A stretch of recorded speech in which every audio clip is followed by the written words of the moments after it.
Hey guys, it's Candy here. I wanted to share a story with you about J.K. Rowling. She's a famous author known for her series Harry Potter. This story is going to tell us a little bit about her life and how she became one of the most successful writers of our time. I hope you enjoy. Part 1. It's not easy being a kid. Mean teachers, dance lessons, and self doubt. These kid legends faced and defeated all kinds of problems. J.K. Rowling, A Storybook Life. She created the amazing character Harry Potter, but her time in school was anything but magical. J.K. Rowling had to fend off a bully, defy the low expectations of her teachers, and overcome her own shyness on the way to becoming one of the world's most famous authors.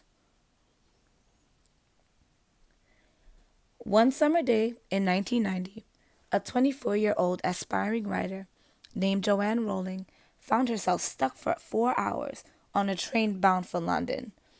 As she gazed out the window, an idea for a new character popped into her head. He was a boy wizard, and though she didn't yet have a name for him, she knew just what he looked like and exactly what kind of enchanted school he would attend. Sometimes the best ideas come in a flash, like magic.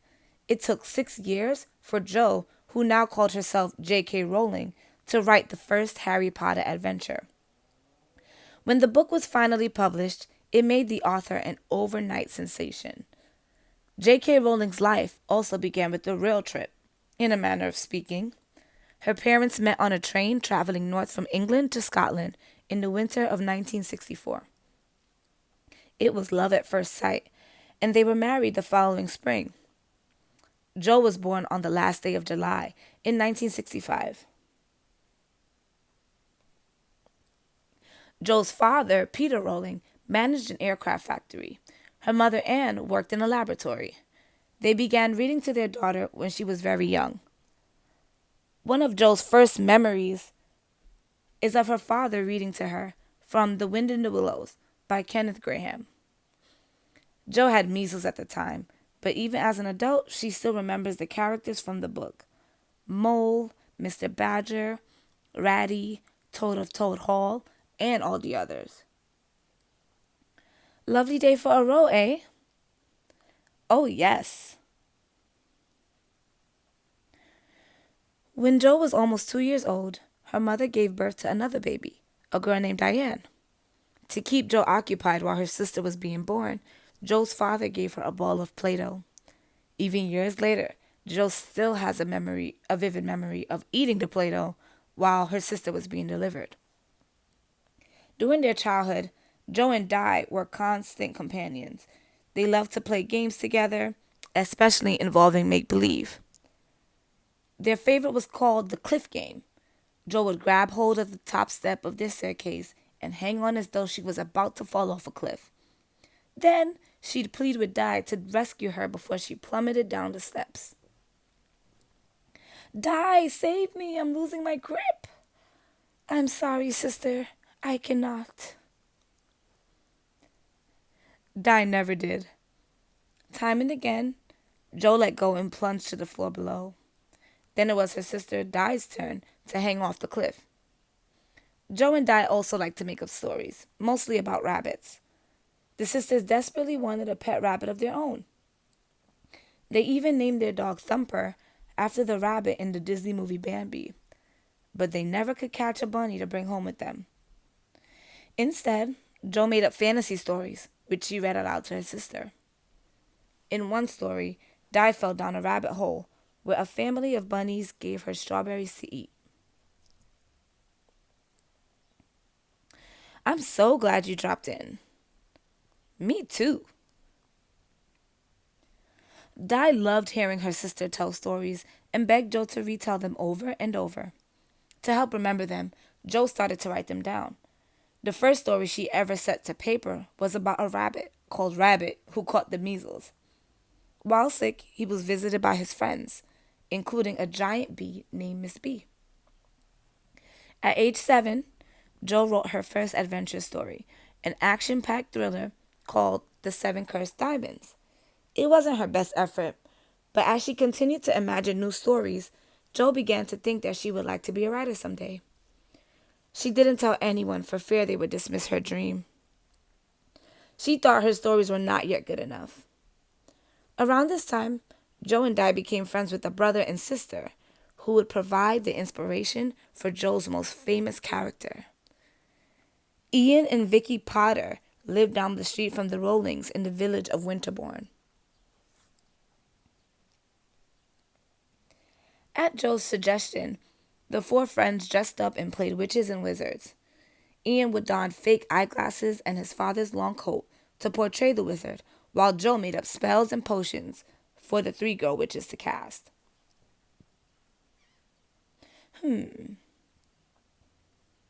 Something about Ian's costume and his distinctive last name stuck in Jo's mind. She would return to them later. When Jo was 9, her family moved to a new home in a tiny town in the English countryside. The ancient village of Tutshill was home to a real castle that dated back to medieval times, many centuries ago. Inside was what people believed to be the oldest toilet in Britain. Just a short walk from their house was a forest where Jo drew inspiration for her imagined adventures. My mother used to give me a sandwich and a drink, and I'd be in the forest until nightfall, Jo recalled.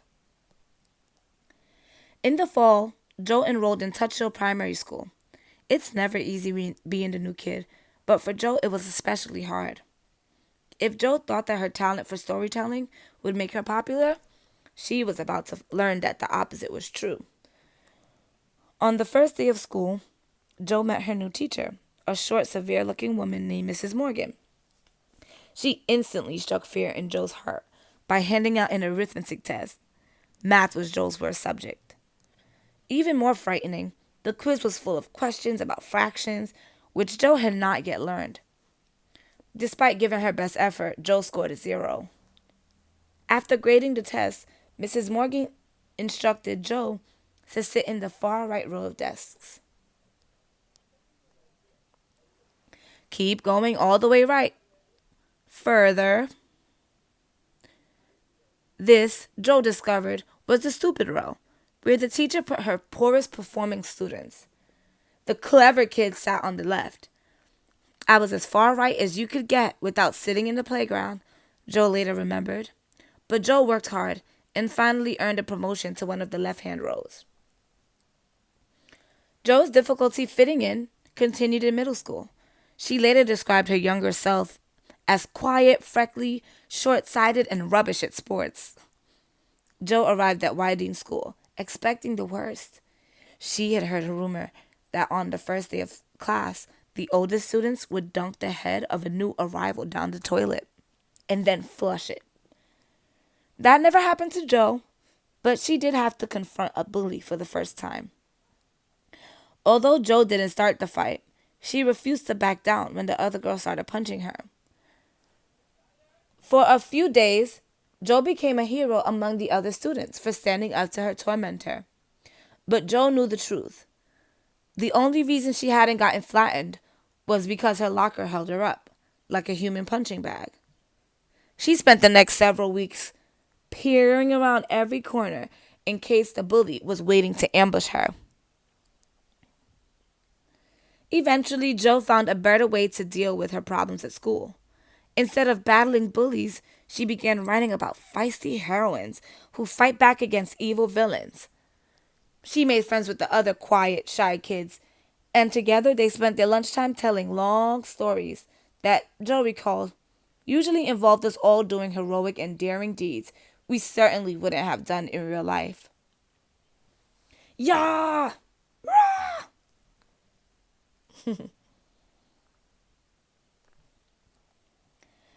And the rabbit asked her, "Would you like more berries?"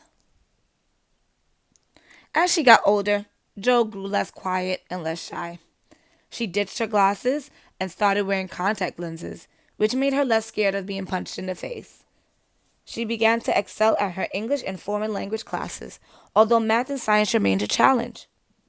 Her chemistry teacher described her as a daydreamer who never answered questions about science and hated taking part in experiments. Jo later got her revenge by making him the model for Severus Snape, the sinister professor of potions at Hogwarts School of Witchcraft and Wizardry.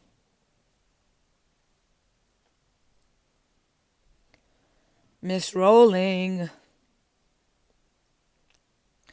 By Jo's final year of middle school, she was widely regarded as one of the smartest and most capable students at Wydeen. The teachers voted her head girl, a kind of class president.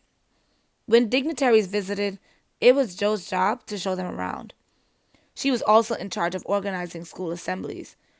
Jo said later that she based the character of intelligent, resourceful Hermione Granger on herself during this period. Although Jo's school days were difficult, they did prepare her for the challenges she faced as an adult.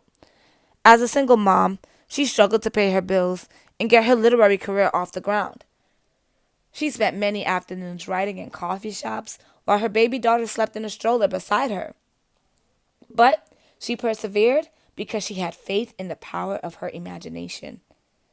In 2001, after she won worldwide fame as the creator of Harry Potter, J.K. Rowling returned to Tutchell Primary for a visit. She was hailed as the school's greatest living graduate. In July 2006, the Wydeen School Library was dedicated in her honor. Her storybook life, at last, had a happy ending. Your journey has truly been magical. You were too kind. So, my friends, this is the end of the story of J.K. Rowling. I would like you guys to share in Google Classroom comments one cool thing you learned about J.K. Rowling that you never knew before. We know she worked hard. We know she overcame odds. I want you guys to share one specific fact that you learned about J.K. Rowling. Can't wait to hear what you guys have to share. Miss you, love you, see you guys soon.